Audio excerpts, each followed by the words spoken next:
Hey everybody, how you doing? It's Rice Bonds Montana Young here with you again. Joining us today will be a couple of cards from an era past what I normally collect. I've been heavily collecting the 90s and usually the second half of the 90s. But because I've been going at such a fast pace, I've been running out of cards to go after and my list is narrowing by the day. So I've extended my range a little bit into the early and mid 2000s. The home run history, 350th and 500th home run,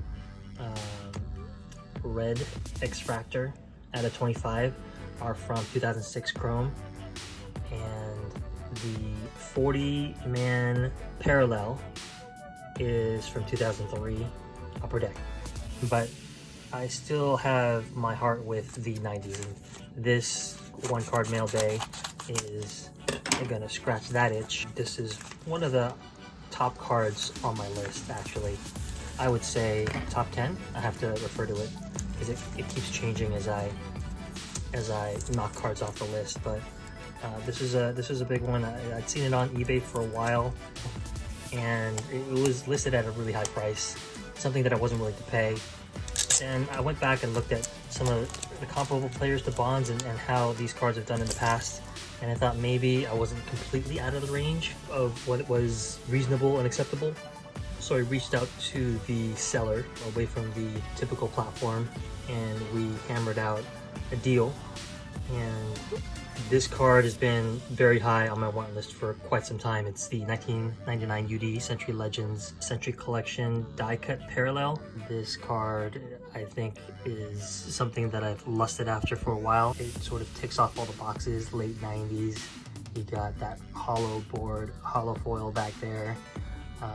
Beautiful die cutting on the left. There's a little bit of a touch on the right top hand corner there. Barely a visible touch on the left. I understand that these cards are highly condition sensitive. Overall, I mean, you see a little bit of white, but I mean, that's not the type of thing that is gonna really distract you. You want the surface, first of all, to be nice. And I'm looking right now at the gloss, and it looks pretty good. I mean, if nothing jumps out right off the bat, that's a good sign.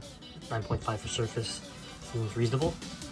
You know, like, I'm not in some huge rush to get a lot of these top 10 cards on my list because I know they're going to pop up again, but I like graded stuff, and the fact that this was a 9.5 Gen Mint did appeal to me.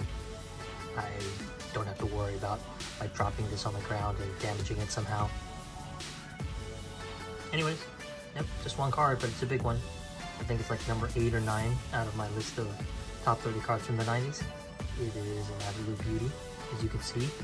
I didn't know if the picture was also holographic, and now I realize that it's not, but it's still a beautiful card, all the same. Alright, thanks for watching. I'll see you guys next time.